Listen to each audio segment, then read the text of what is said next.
సన్న బియ్యంతో వంట పూర్తి చేశారు. అన్నం ఉడికినట్టేనా? ఉడికింది. ఎట్లా ఉంది? మీరు రెగ్యులర్గా తీసుకొచ్చే బియ్యం ఎట్లా ఉంటాయి? అవి ఎంత రేట్ ఉండేది? ఇప్పుడు ఈ సన్న బియ్యంతో ఎట్లా ఉపయోగం ఉంటుంది? బయట కొనుక్కునే బియ్యం 50 నుండి 60 రూపాయల దాకా ఉంటుంది. సేమ్ ఈ క్వాలిటీ కూడా సేమ్ బాగుంది. అన్నం కూడా త్వరగా అయింది. సేమ్ సన్న బియ్యం మంచిగా క్వాలిటీగా బాగుంది. వండినప్పుడు తేడా ఏమైనా తెలుస్తుందా కొనుక్కొచ్చుకున్న బియ్యానికి ఇప్పుడు సన్న బియ్యానికి? ఇప్పుడు బాగానే ఉంది. కొనుక్కున్న బియ్యం ఒక్కొక్కసారి బాగుంటాయి, బాగోదు. మనం పండించుకునే బియ్యం అయితే బాగుంటాయి కానీ షాప్ల బియ్యం కదా అని. కానీ ఇవి కూడా చాలా బాగున్నాయి. క్వాలిటీ కూడా మంచిగా అయింది. రైస్ కూడా బాగా అయింది. ఒక చిన్న కుటుంబానికి ఇప్పుడు ఈ బియ్యంతో వాళ్ళు అమౌంట్ సేవ్ చేసుకోవడానికి అవకాశం మినిమం 1500 దాకా సేవ్ చేసుకోవచ్చు ఒక ఫ్యామిలీకి అయితే. నెలకి 1 మంత్కి ఈజీగా. ఆ బియ్యానికి మనం కొనుక్కునే బియ్యానికి ఈ బియ్యానికి ఏం తేడా లేదండి. రైస్ బాగానే ఉంది, మంచిగా ఉడికింది.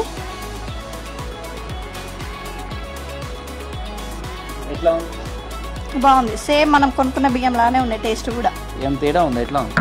తేడా ఏం లేదండి, బాగానే ఉంది. మామూలుగా ఏంటిదంటే దీనికి మామూలు కంట్రోల్ కాబట్టి తినపోయేది. ఇప్పుడు నార్మల్ పీపుల్కి మాత్రం ఉపయోగపడుతుంది ఈ స్కీమ్. అవును, దీనికి పెట్టే డబ్బులు 1500 అంటే పాలకు దేనికైనా యూజ్ చేసుకోవచ్చు కదా. ఇది 1500 లేని 25 కిలోలు రాదు కదా బస్తా.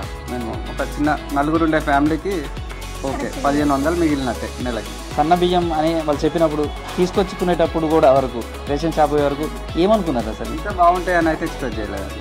క్వాలిటీ పరంగా అయితే డస్ట్ కానీ ఏమన్నా డస్ట్ పార్టికల్స్ ఇట్లా ఉంటాయో అని అనుకున్నాము. కానీ తీసుకొచ్చి వండి టేస్ట్ చేసిన తర్వాత ఓకే మనం కొనుక్కునే రేషన్ షాప్ బియ్యము మనం కొనుక్కునే బియ్యం లానే ఉన్నాయి కదా అని బాగున్నాయండి. Thank you sir, CM Revanth Reddy sir, thank you.